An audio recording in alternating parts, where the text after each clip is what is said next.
This patient presented to my office wanting veneers from teeth 1-3 to 2-3. Let me explain to you why that treatment option is not recommended and what we did instead. At first look, veneers may be an acceptable option for this patient.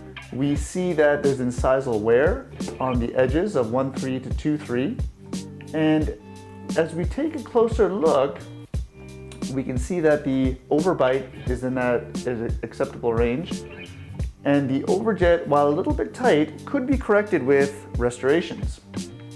As we move in a little bit closer, we can see that there is composite restorations on the majority of the front teeth here, but there's still chipping present.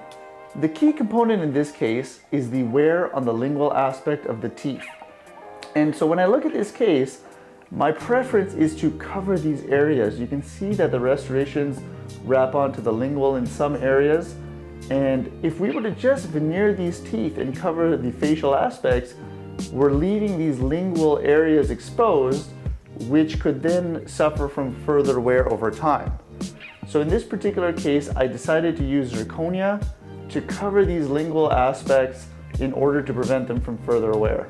The key in this case though is that zirconia is a very hard material, and these patients have to wear occlusal guards because everybody parafunctions a little bit at night or grinds, and that occlusal guard will prevent wear of the mandibular anterior teeth against the lingual aspect of these teeth.